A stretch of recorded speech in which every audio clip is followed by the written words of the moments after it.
Welcome to the Product Design for Learning podcast. This week we have someone I haven't spoken to for a little while, but is still a lovely, lovely person. Is Carlo José, who is now at GSK. And I'm going to shut up and let Carlo introduce himself. Tell us who you are, why you're here, what you do, where you've been, where you're going. Hit us. Oh, that's a lot of questions. Thank you, Greg. Real pleasure to be here, and really great to stay connected with you over the years. In terms of where I am now, as you've said, I'm Global Head of Learning and Development at GSK. Joined GSK about a year and a couple of months ago, and I'm currently on a mission to help the organization modernize and deliver personalized learning to our people. And that's all in line with our ambition to bring together science, technology, and talent. That's kind of our mantra at GSK. But before that, and I think this is where our first kind of contact and engagement would have occurred. I spent close to 2 decades at HSBC, and half of that career was in the HR, learning, talent space. The kind of other half of that was in service delivery and operations. So I'm a bit of a kind of, should I say, still new to the HR practice and the L&D practice? Maybe not quite, because it's been more than a decade. Yeah. But I'm still kind of, straddling in between. Not quite an HR person and not quite an operations person anymore. Well, I think that's a nice mix to have, especially with this is a killer segue, by the way, for anyone listening. That is a nice mix of career to have for our topic around data. As in, previously, if we take like 10 years ago, data was kind of maybe something that people maybe touched on, and it was maybe just something like, give me one reason to do this, and the reason doesn't even have to be that good, but just give me something to go on, like here's the budget, or yes, you can go ahead with it, or whatever it's going to be.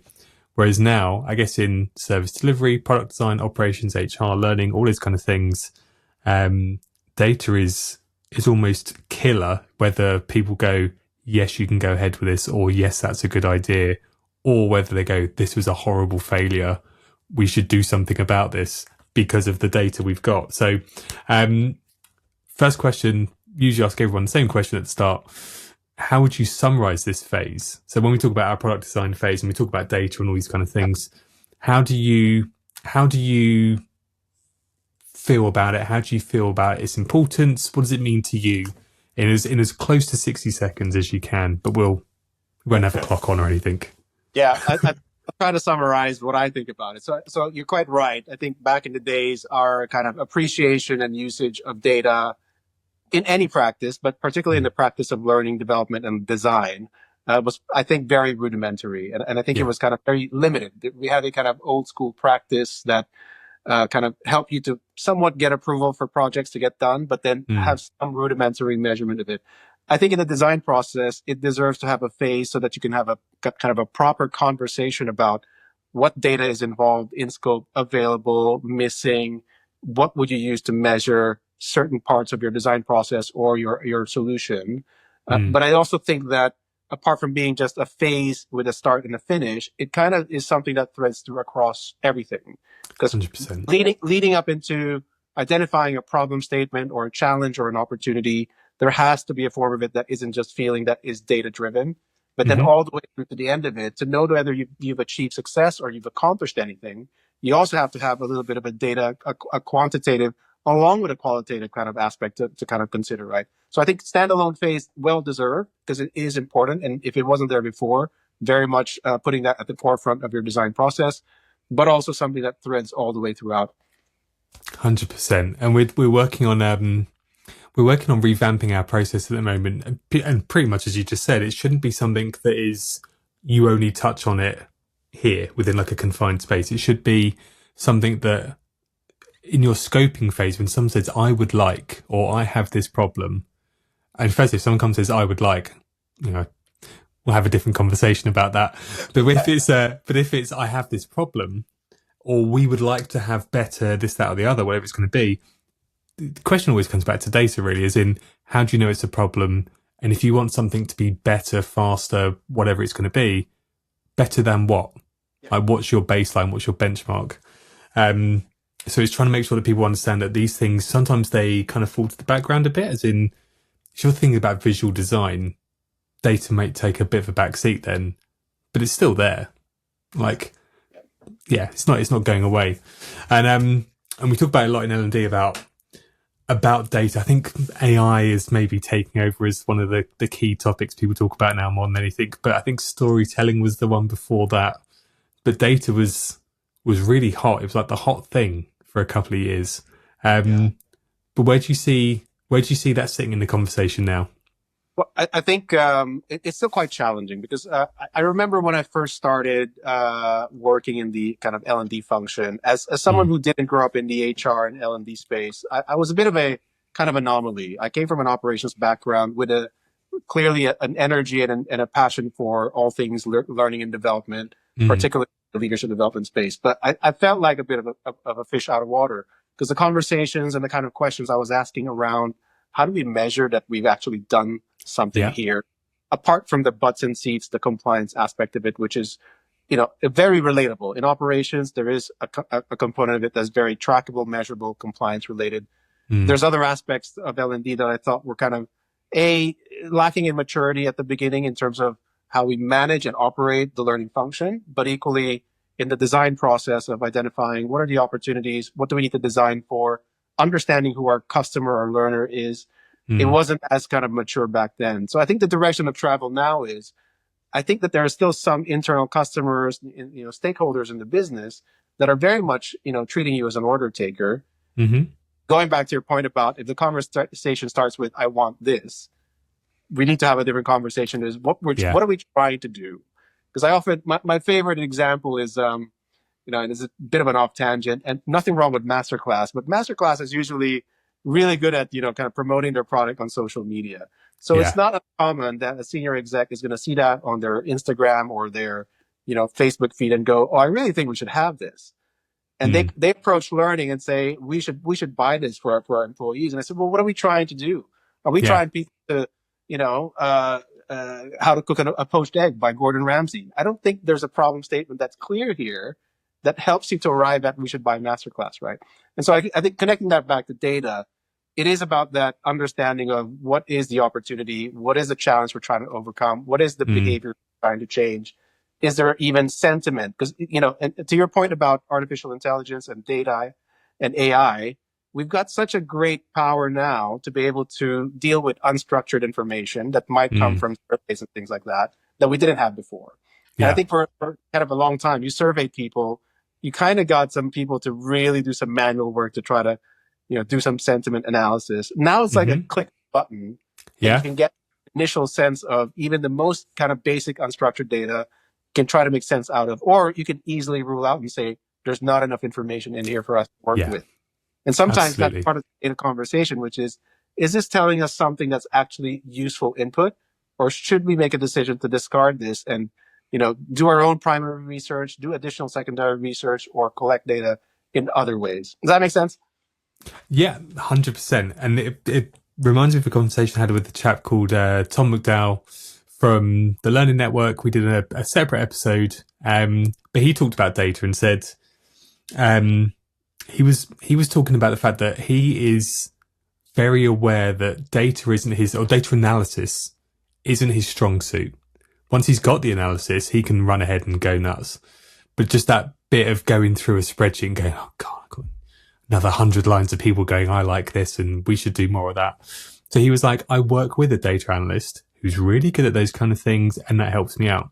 But then to your point about AI and the kind of things that are available, there is an easier and quicker way. But I still wonder if, so I don't use it as much as I should maybe, but I do wonder if there is an element of you still need a human being to go, is that right? Is that really what the story's telling us? Is that really what the data's saying? Like, so where do you even begin when someone says like one before you've even got all of your data? Like, where do you even begin to start with someone going, we have this problem, help me?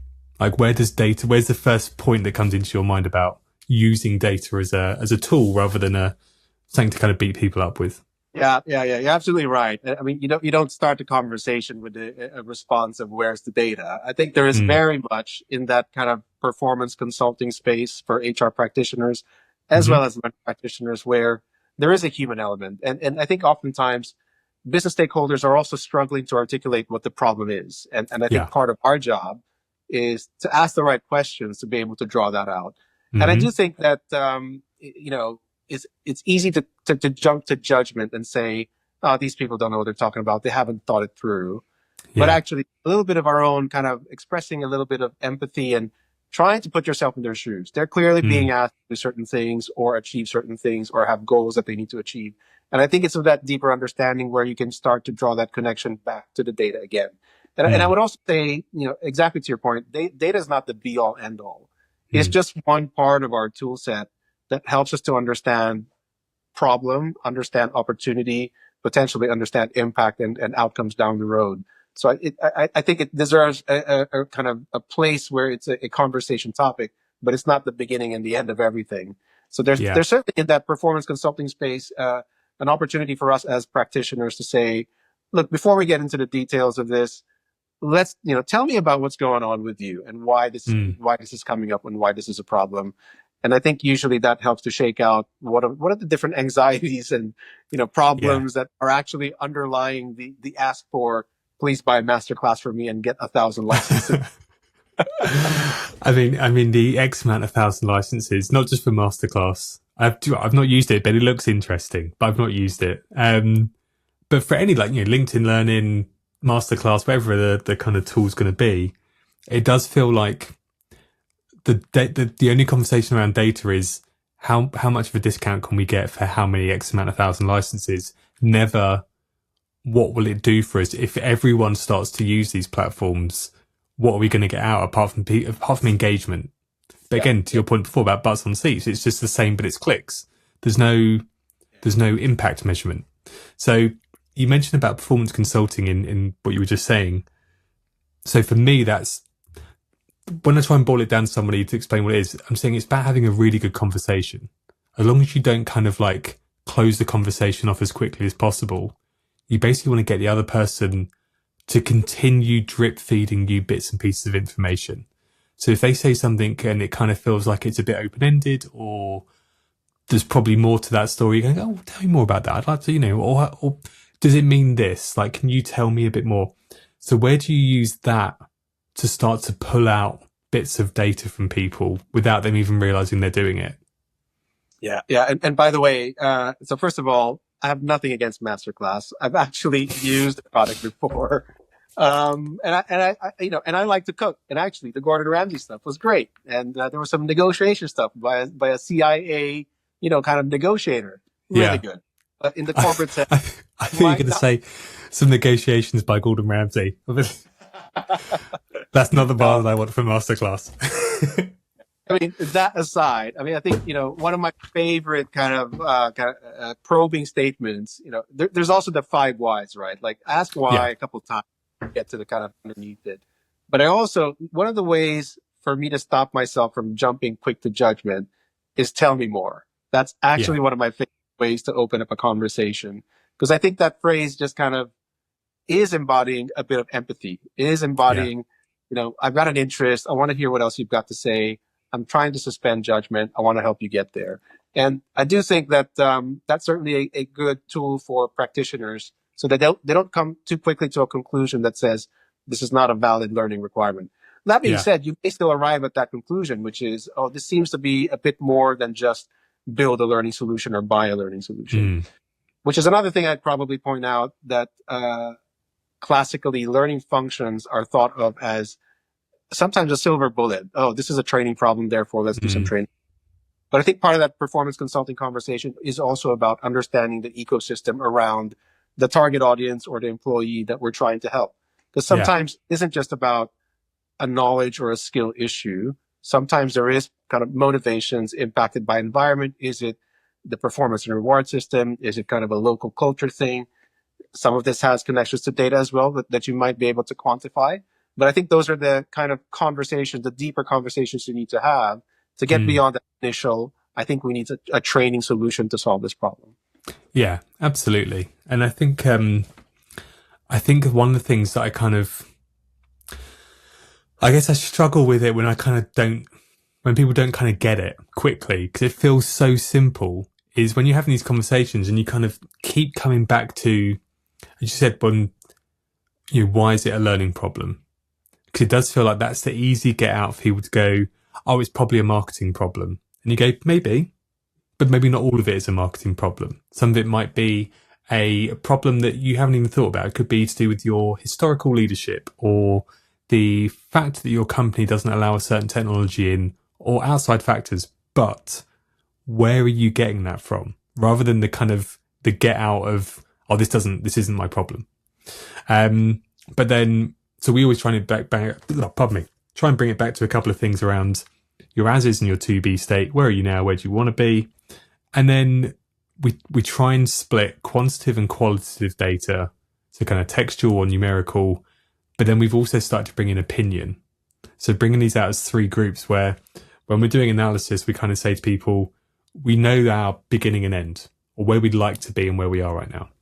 Then we start to bring out the data from people around, is it a speed thing? Is it a I would like kind of thing? But then it's also opinion going, well, this has worked, but I didn't really like this. And when we were actually working together before, not on the same project, when we were back at HSBC, there was something I'd asked somebody about doing a more experience-based program, for example. I won't say any names because it wasn't a bad comment. It was just something I'd heard in a million other companies as well. And their response was, oh, we've tried that. It didn't work. I was thinking, well, you tried it once and it didn't work. But there was no other context that they were willing to give around who did it, what was the audience, what were they measuring. And then the amount of times you hear people saying, oh, we've done that before and it didn't work.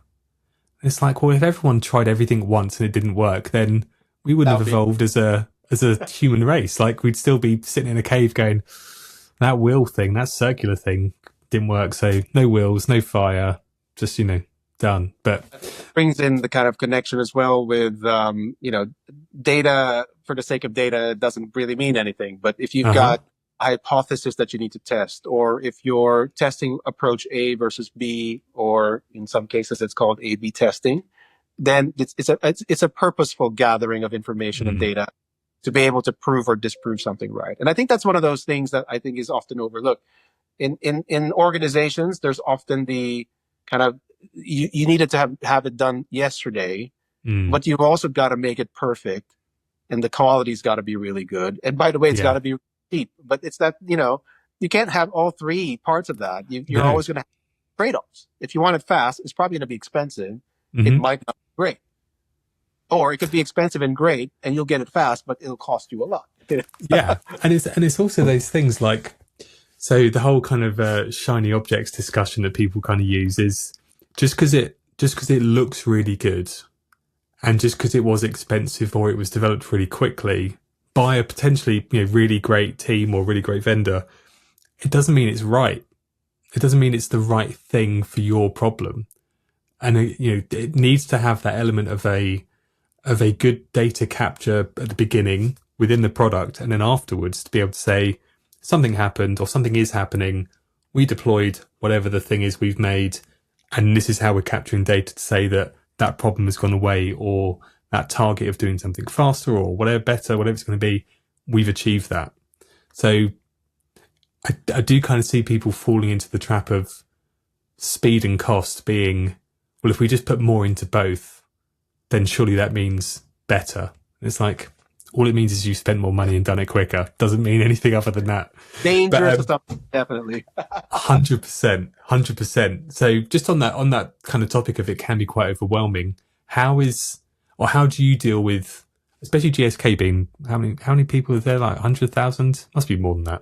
70,000 globally. That's still a lot. That's a hell of a lot of people. I mean, how do you kind of approach that with getting enough data to know that you can make a kind of informed decision, maybe not a perfect decision, but an informed decision? And how do you kind of stop yourself or maybe your team from getting overwhelmed with just a wave of data? Because as soon as you ask people for an opinion, they're going to tell you, but it can be a lot sometimes. Yeah, but I mean, back to your earlier point about do we need to be data scientists and data specialists as learning practitioners? And my view has always been, you need to know enough to be dangerous, or you need to know enough so that people can't, kind of trick you into believing things that aren't real. So be knowledgeable and interested enough in data and all the kind of fun aspects of it in terms of data quality, data gathering kind of techniques and experimentation, hypothesis testing, Mm. but you don't have to be doing the doing. And, No. so the companies are still powered by Excel spreadsheets. So, you need to know enough to be able to manipulate data, but you don't need to be the kind of data practitioner. But in No. terms of like, so first of all, it's interesting that 70,000, 100,000 sounds like a lot. But when you've come from HSBC and you've worked with 200, 300,000, it actually doesn't feel that big anymore. So there is a bit Yeah. of a practice time experience. I don't get too worried about, 80 plus countries, 70,000 people as much as I used to. Yeah. Just because I've actually gone into something that is smaller scale. But that being said, the nuance and the complexity is different in this organization Mm. compared to where I was in HSBC before. And so actually the number is becoming a little bit less relevant. The other thing I'll say about numbers is when you reach a company size of more than 5,000, it becomes difficult to wrap your arms around it. And I know this from Yeah. personal experience because I've led teams of a couple of 100 up until the largest like local entity that I managed had about 7,000 people in it. And at Wow. that point, it starts to become quite a lot. And, it's Yeah. kind of, you can imagine even the data of, doing salary reviews for 7,000 people and making sure everything's right. And obviously we have specialists that do that, but it starts to become much, much bigger for one person to handle. Mm. So what I would say is that for people not to feel overwhelmed, it is about identifying right level of scope and what is the data that you need, but also Mm. partnering with, most companies now have a data analytics team that can help you to do that kind of stuff. And they'll help you Mm. end all the way from, kind of framing the problem to exploring what data is available. And, if this is kind of a recurring data capture approach, they will help you to identify from an employee listening perspective what the Mm. right strategy. There's actually something I'm working on now, which is we have a federated organization. Everyone's measuring impact and outcomes for learning in Mm. very different ways. How do we bring about some level of consistency in approach, but also some capability in being able to gather the information together? And so Mm. that's one way to go about it. One thing I really loved about GSK when I joined is that there is already a kind of a mindset of understanding personas, designing for the end user. There's people experience networks, which is a kind of a group that you can tap so that you can test and learn from like, different ideas or solution designs and things like that. So all the kind of tools are in place for you to be able to get something done and kind of, approach it not just from a data perspective, but also from a user experience and design perspective. Mm. We have established personas, so we kind of understand what is this 70,000 population made of. Mm. Differentiating people who are very much desk-based versus, kind of on the manufacturing floor, who has mobile devices and who doesn't. Are Mm. there age demographics that make a difference? So I do think that for learning practitioners operating at a global or enterprise level, there is a good level of research that you can do if you haven't, if you don't have it in your organization already, to understand your kind of your audience. And Yeah. as that kind of learning functions are supporting specific business units or sites and things like that, the closer you are to the ground, the better your empathy and understanding is of that kind of experience and what people are actually dealing with in real life. And so being able to tap into that network is quite important so that, you get kind of Mm. a real life example, experience, kind of, description or kind of understanding of what is it that people are really dealing with on the shop floor or in the office Mm. spaces or in the science labs and things like that. I did a piece of work in when I was in HSBC to do exactly this because we had all these kind of assumptions of, my favorite one was, oh, let's just enable mobile access to our learning content because everyone's got like, their 30 minutes or 45 minutes on the train. Data access is amazing. Even when you're underground in the tube, you can like listen to a podcast, whatever, right? It was a very kind of ivory tower opinion of, well, Yeah. that may be true for some of you, but I would say even within London, you've got the underground doesn't always have data. Not everyone has an unlimited data plan or Wi-Fi access everywhere. And frankly, they're probably thinking about other things like, Yeah. watching YouTube videos rather than developing their skills or Yeah. doing, God forbid, someone's doing their mandatory learning while they're on a train. Yeah. It's the thing it's the thing I hear a lot from other clients where, like you say, it's that kind of that ivory tower, or at least that kind of best practice, like, but for everyone, like enterprise best practice and wishful thinking, where it's like, if the average commute is 30 to 60 minutes, we can monopolize that time. And it's like, no, No. Sometimes they're having a nap on the way to work because they've been up all night with their kids, or it could be that they are planning their holiday, or they're catching up on, I don't know, Traitors or Ozark or whatever it is they're watching on telly, or they just want to have some music to zone out and not listen to the guy opposite them who's having a really loud phone call. And listening to, you and me banging on about data is probably something they go, yeah, that can wait. Like, it's making sure that so I don't think the mobile access thing is a bad idea, but it's that kind of wishful thinking of, we'll just capture all of their time. It's like, nope, doesn't work like that. But I wanted to touch on the thing you said about personas. So I spent a lot of time, I know I kind of binned off a load of social media recently, but for rightly or wrongly, I've kept Twitter or X or whatever it's called now. It's a really wild west of opinions on there. I wouldn't recommend it.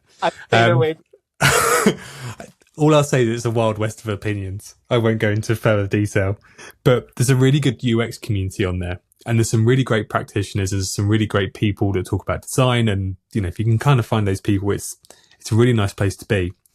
But when the word persona comes up, among with a few other phrases, 50-50 split.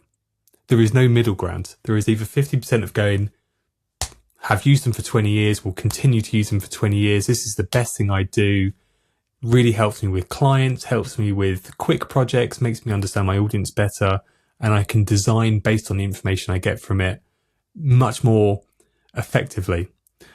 Then there's the other 50% that kind of go, why are you still using personas? This is stupid. You're an idiot. And then whatever else they say on top of that. There's no mediator going, oh yeah, case by case basis, it works for us, maybe it doesn't work for another client. There's just literally black and white opinions, night and day. So my question to you around personas was, how do you, I guess, maintain them? How do you make sure that you're consistently using them? So you mentioned about kind of office-based, desk-based or manufacturing, two very different types of roles. And I guess for different types of projects, you might still be designing for those two particular personas, but how do you ensure that the way you design for them is the way that somebody else designs for them, has the right nuances, that kind of stuff? Yeah, that's a difficult one. I think there is no hard and fast rule. I'm not a purist when it comes to, first of all, I'd never claim to be a design, UX expert. I'm not qualified to be able to call myself a doctor of design. I'm an enthusiast. I'm a practitioner. I dabble in it.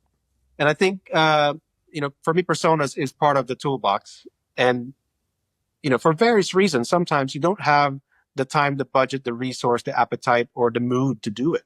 And sometimes organizationally, it's just not, some appealing, and people don't want to invest the time in it. So I feel quite lucky when the information is available and it's something I can reuse to just help me kind of, now I understand them a bit more than I did yesterday before I saw these. Yeah. And is the perfect answer? Not necessarily, but I'm still more well informed than yesterday.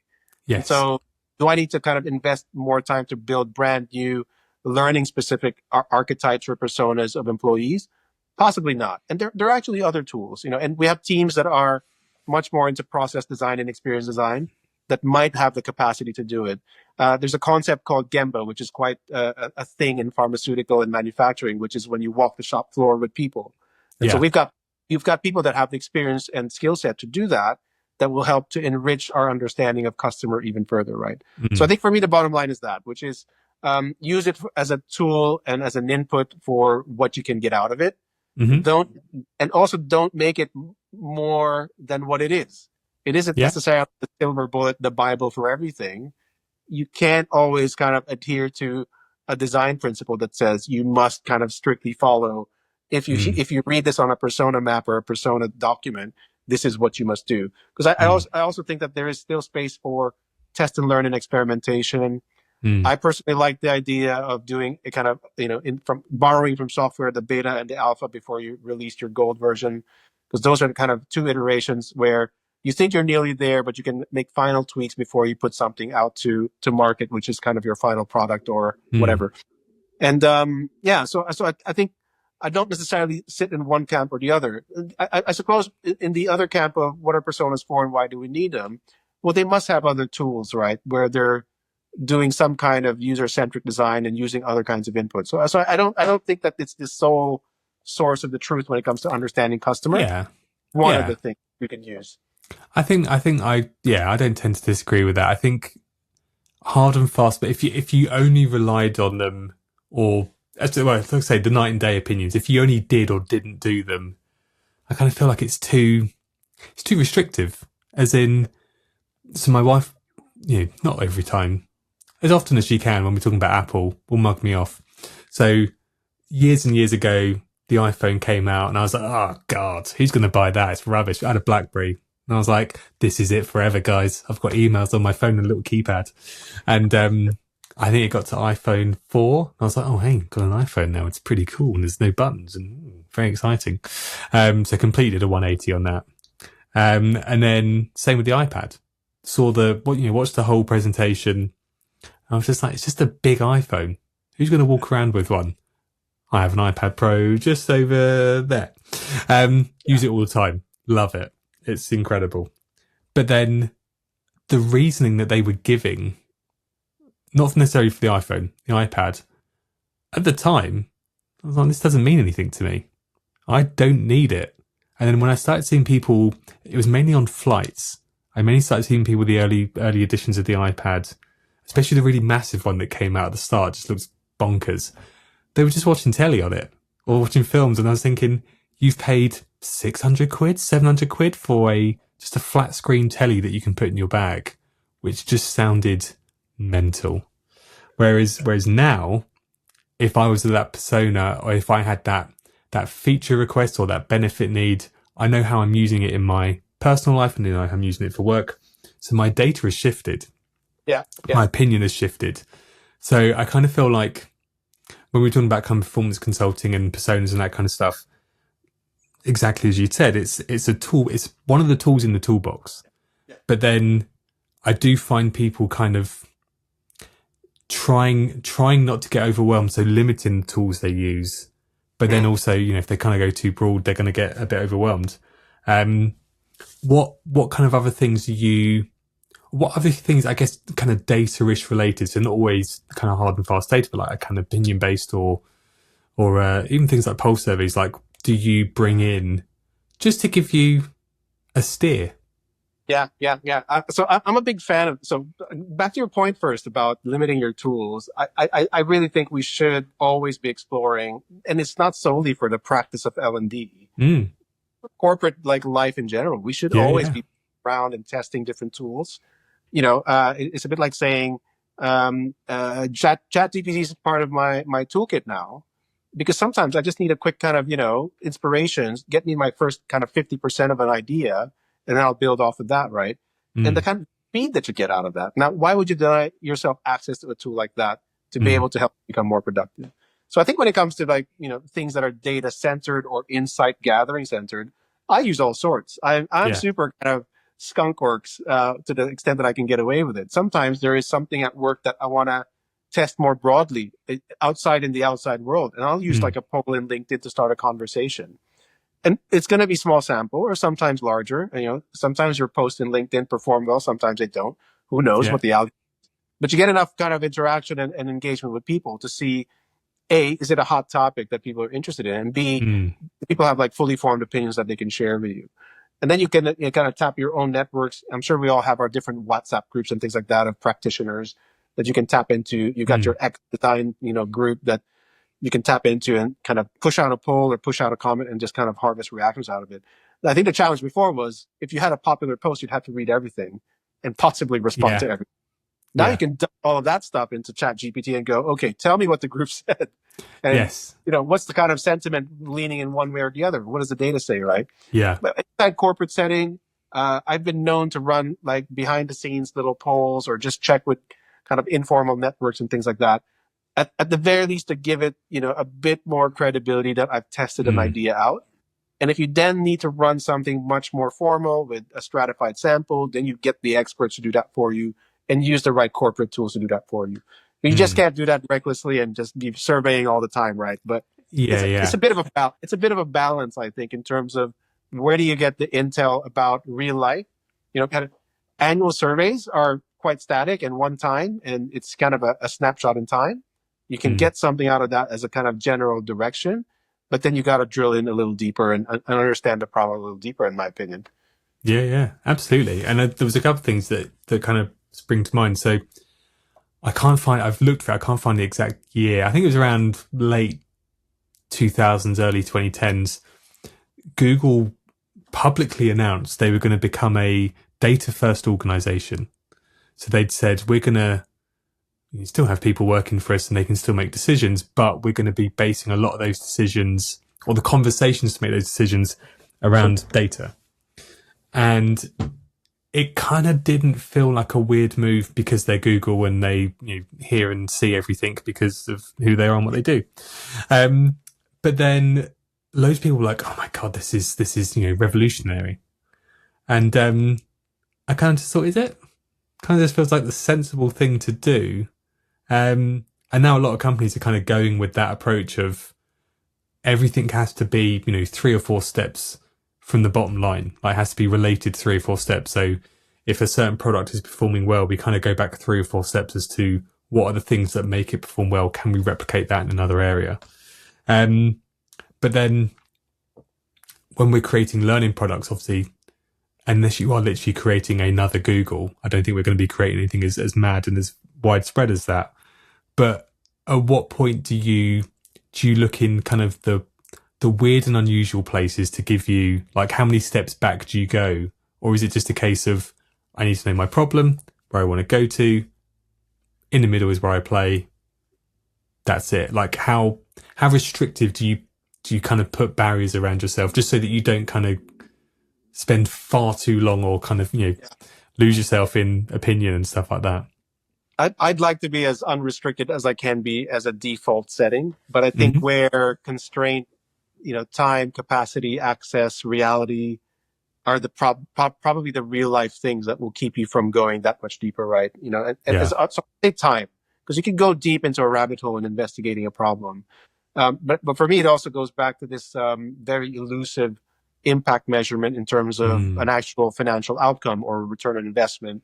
That classic old level 4, and above Kirkpatrick that yeah, I think L&D still kind of struggles with. I as a kind of formerly non-L&D practitioner, I'm quite comfortable with that. The fact that it's Yeah. quite difficult to get to because it just isn't always possible to do so. I mean, if I think back to one of the best things I was involved with in HSBC was developing a program for aspiring CEOs. And it was Mm. to help us create this pipeline, because in HSBC, there's hundreds of CEOs. There's Yeah. market specific and business specific CEOs, slightly different jobs, lots of commonalities, and then a few kind of variations in terms of, from a theme perspective, this is what this person needs to be focusing on versus this person who's CEO for another Mm. business. But one of the things that we did there was to interrogate what are the kind of actual enablers and blockers for them to deliver on what they need to do.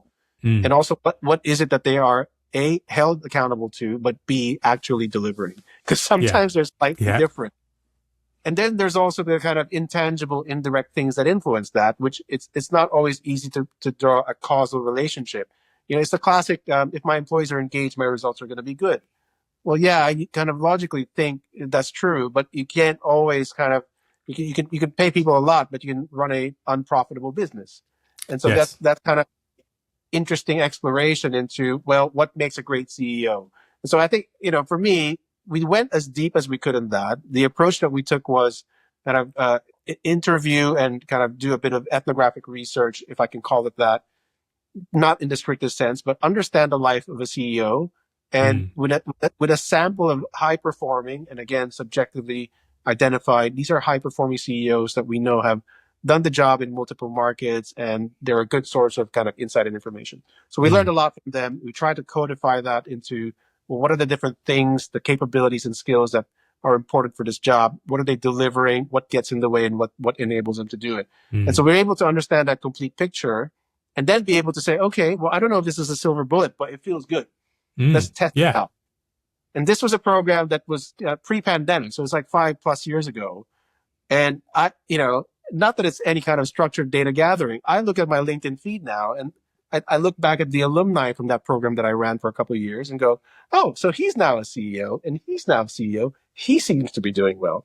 And so Yeah. sometimes there is also this kind of immediacy of impact that people think, you're going to get it right away after you've done, Yeah. kind of learning intervention. And I'm like, well, sometimes there's a long game that's to be played here. Yeah. Like, you're not going to know. Like, some people, part of our program for aspiring CEOs was helping people to decide, is this the right job for you? Like, Yeah. It's a the big right move to make. Yeah. because we could be banging our heads against the wall and you're not interested or not really the right profile. It's not a good fit for you. So, pursue Mm. something. It's okay. Yeah. No harm, no foul. And we'll find Absolutely. something else that might be better suited, more interested, et cetera, Yeah. right? But there was that kind of risk of also saying, well, out of 100 people that we put through this, we think that about 10% might actually fall out because we've kind Mm. of selected the wrong people and this is not actually quite right for them. But that's okay. That's a win for them and that's a win for the organization, right? Yeah. Anyway, I always No, kind of, no. your question sparked the memory about that program, which I don't know whether I've answered your question really, but I went into that rabbit. No, it was a great answer. And it kind of got me thinking about like, there is definitely, so when we talk about, so slightly side note on that was when people talk about vehicles or formats for their learning, people tend to dump on, face to face as an example. And it is an easy one to dump on because it's been done so badly for so long, largely. But I think it also comes back to your data. And as you were saying, when you expect to see that return on investment. So if you're, there's my little thing popping up. So like if you invest in a stock market, unless you know there is about to be a massive global event happening, you can see in the future, and you know that I'm going to buy this particular stock A because it's really low right now, but I know on Thursday next week something's going to happen that stock A is going to quadruple in value. Great, go for it. But you can't predict the future. So I think with things like face-to-face learning, people tend to take that approach of, well, they turned up. It's like, okay.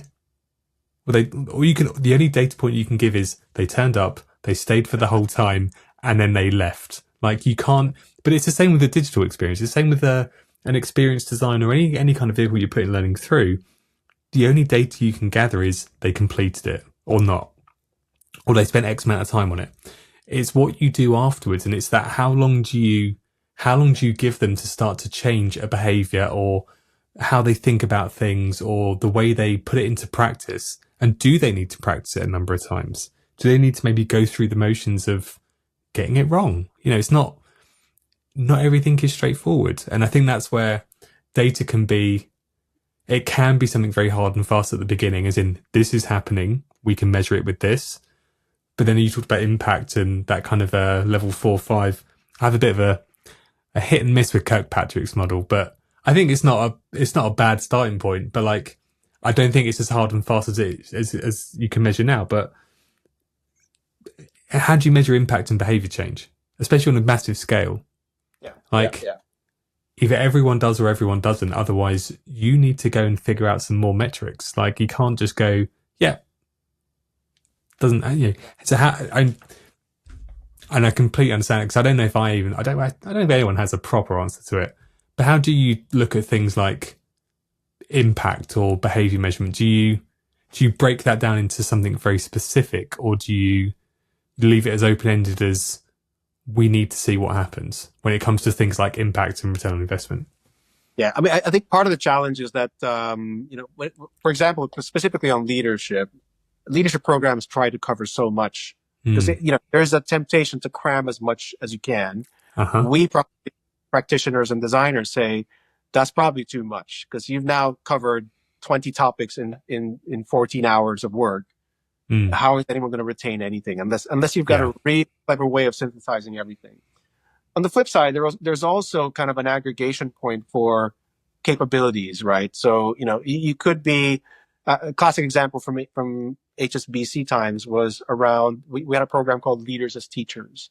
And it was a program that was meant to help our senior executives and middle managers be part of the learning and knowledge transfer and help to build that culture. And it was to equip them with skills that they can use so that they can facilitate their own interactions better, but also be part of our faculty for leadership programs. Mm. And so that kind of broad capability was to teach, to be able to teach. But then you're teaching people sub skills within that, like storytelling, kind of clarity of focus, kind of managing a room and being able to facilitate a conversation, avoiding the temptation to be the main conversation and the kind of the source of information. You're just Mm. facilitating discussion with people, that kind of stuff.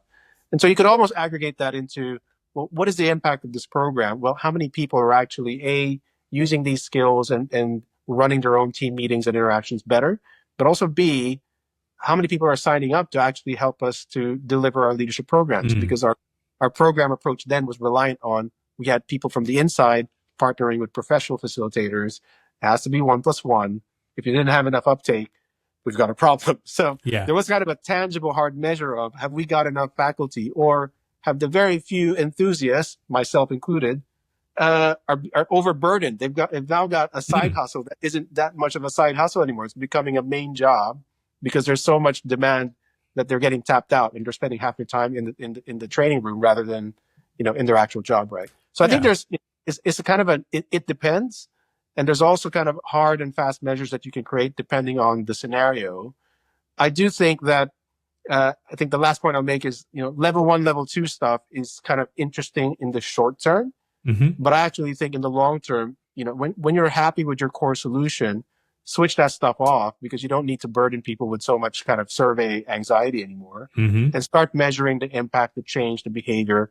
The kind of post-intervention stuff is much more important than the Absolutely term, was the air conditioning and the food good at the classroom training, or did you like this e-learning? That's okay in short term. And maybe every now and then you'll do a bit of kind of product feedback when it's time to recycle or refresh it. But I think what's much more important is we spend our time on the level 3 and level 4 stuff. Absolutely. And I think it's that kind of, like you said, the post release stuff is where you're, the rubber hits the road with your audience. Just because they've engaged or paid for or whatever the thing you want them to do is, because they've done that once, are they going to come back? Are they going to tell someone it was really good? Are they going to take something from your intervention or your product, and is it going to benefit them in some way? And if it isn't, I think it's more of a marketing thing, but they're probably more likely to tell people that it was bad than that it was good. So I'm assuming that's the same with learning products as well. But again, I think it's ultimately, and I said this to someone recently actually, was if you're not measuring the output of your learning products, what would happen if your entire learning team just stopped turning up? Like, who's going to notice? Yeah, nobody. No, exactly. Like, apart from the learning team going, oh, shit, I'm not getting paid anymore. It's like, other than that, like, who is really going to care? So, like, again, Apple, if Apple stopped making iPhones, people would notice. They'd be like, well, where's my new thing? But maybe they're a bad example, but the last multiple versions and iterations of iPhone haven't been that dramatically different. But then me and many other people every 2 years go, oh, my contract's up, I'll get a new phone. And it's pretty much the same phone. But then they've hooked us for different reasons. But then with learning products, especially internal teams, when they're trying to justify their existence, their return on investment, and the benefit they give to an organization, they need to be a lot better at quantifying, firstly, their reason for existence, and also the reason these products should exist, not just, well, we need to give them something. Because you could just give them a license to Masterclass or LinkedIn Learning or whatever it's going to be. All are great, by the way. We're not affiliated with them, just in case anyone's going to get me on that. But if you're creating something or giving them something, give them value and let them know what that value is if it's not immediately clear. But it drives me nuts when people just go, really, I think the Maz ladies talk about this a lot, where they go, when the learning teams go, we really enjoyed working on this. We put 300 hours of our team time into it. They're like, okay. Yeah, and then what? Yeah, so what? Did you waste 200 of those 300 hours? I mean, who cares? What's the thing? What's it going to do for me? I'm totally with you on this, Greg, because I think one of the kind of observations I had when I started with GSK was that we were we were still very much in the mindset of kind of making sure butts were in seats and we've got, Mm, kind of class offerings were being utilized and things like that. And I said, okay, that's probably good for the short term. That probably mm, answers the question of, did we send X amount of our managers through a certain training, what have you? But then, and then what? What happens next? How do we know that it's making a difference? So apart from being able to say that 80% of our people went through it, we've got to be able to show something else for that. And we mm, spent X amount, and sometimes people forget until they start looking at the overall spend. Well, how much is this costing us? And what percentage of our total investment in learning is actually getting sunk into this? mm. And what are we getting as an organization? What are we getting out of it? And so I think, there is certainly the intersection of different sets of data that comes from employee sentiment through kind of impact analysis, level 1 to 4, through a kind of measurable operational results and behavior change and all that kind of stuff is all very interesting, kind of, a space that we need to be much more comfortable in, is, I think, a learning practice. And I think from a design perspective for, the practitioners of learning design and solution design, very much so, because all of Mm. this stuff feeds downstream into these things, and the output of your work needs to be measured. It's very difficult to get kind of arrive at the end of a project or at the end of a kind of, calendar year and just be able to say, yeah, we had X number of customers, don't know Yeah, what they did, don't know what they liked, don't know what, we made out of that, but there you go. This is the base yeah, level of information. That's all I've got. And it's like, yeah. okay, that's not going to be good in the long term.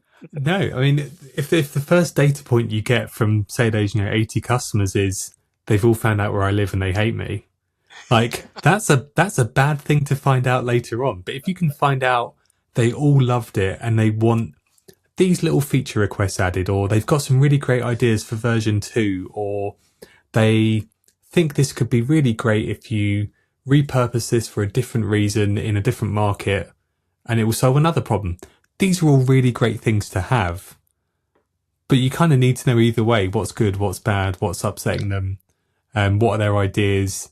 If you're not connected to your audience and you're just literally checking off, number of sales or number of bumps on seats, then, oh man, Yeah, it's it's not. wild that that still happens, but Yeah, it's a hopefully it tough. doesn't as much. I think different organizations as well are in different levels of maturity, right? So I think if people Yeah. listening to this are saying, well, it's all well and good. You're in a multinational pharma company. You've probably got loads of people to do this kind of stuff for you. I get it, and then when I go to our kind of, communities, networking and Mm, conferencing and events, you get a sense of there's a difference between the Coca-Colas and the pharma companies and the HSBC banks and all that, who are dealing with masses of, kind of budget, but also large audiences of people. And then mm, you've got, kind of domestic player with 500 employees. I understand that it's very different, right? But I think the kind of principles around this remain the same. And you yeah. just got to work within your means and with the tools that are accessible to you. I still think, from thinking back to my kind of early days in smaller companies, there is an agility that you can get away with in a smaller company that you Hmm. can't do in a large organization. So you have to use that to your advantage, and you just have to be a bit more cunning in your planning in a small organization versus in a large Yeah. organization. 100%. 100%. And last thing before we go, any tips, any tools or activities that you do or that you've seen people do that you think other people could adopt? Like if they're kind of starting out on this kind of new approach of trying to make some sort of sense of their data, or they want to try and up their game a little bit, what kind of advice, like real practical advice, could you give them? Or do you This want to is give that's them?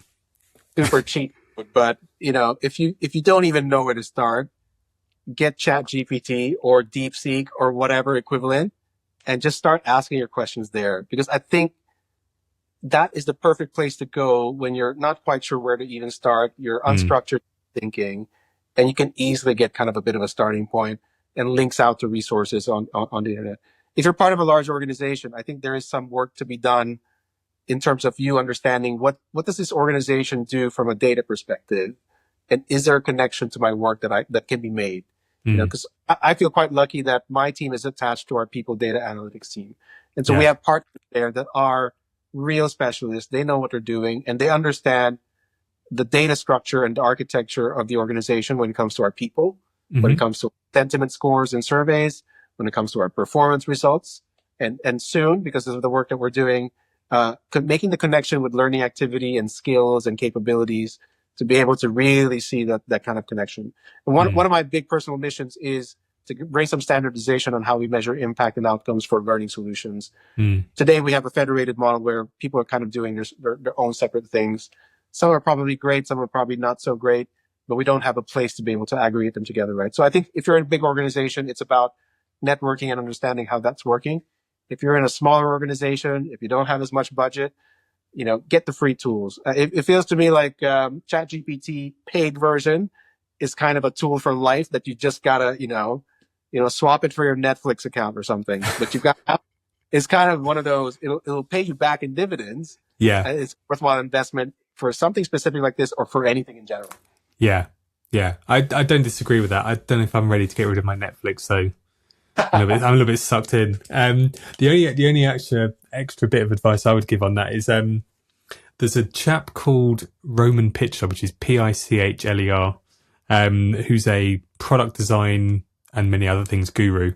I think it's one of the free tools. I think it's on his website, and you can probably just Google it as well. It's product canvases. Loads of people use them. They're really, really good. They're used for like the entire process, like for the whole thing of creating a program. But when you're talking about data specifically, and it's in our process as well, we kind of adapted it for us, was when you have questions where you go, I don't know the answer to this, or we found something else out and that's formed another question, or when someone says, oh, what's your audience type? What makes them tick? Or who do you need to work on this? What type of skill sets do you need for the type of thing you're thinking about, even for prototyping? Anything you don't know the answer to, write it down. And if you're looking at things like, if you're trying to visualize it on a product canvas, and if you've got big gaps where you haven't written anything down because you don't know the answer, that's probably going to be where you should focus on your data. So all these little tools are just ways of, it's almost like looking at a puzzle and going, I've got some massive gaps here and I don't know what's going to go in them. Use ChatGPT, use a product canvas, use a notepad and pen just to write these things down and just go, I need to go and find out the answer to those things. And once you find out the answer, you'll either have a load more questions, or you will have enough to, like we were talking about earlier, not to kind of get overwhelmed, but to kind of kick yourself off and kind of move on. Really enjoyed the conversation, and a lot of useful things for people to ponder on and get started on. And my final thought would only be, don't assume anyone's going to do their learning on the way to work. That's when the Netflix account comes into handy. So I absolutely agree, Greg. And I think anyone that thinks that a lot of corporate learning is happening on the commute is probably sadly mistaken. And unless it's literally tied to your end of year bonus, it ain't happening. Carlo, thank you so much. Absolute pleasure, sir. And where can people get you if they want to find you? If there's anything you want to plug, now's your chance. Well, nope, not selling anything. Working for GSK. I'm on LinkedIn Learning, Carlo José, and probably at GSK or HSBC, and you'll find me. That's where Amazing. I spent most of my corporate life. Thank you, Greg. This has been fun. Mega. Thank you, sir. See you soon. Bye.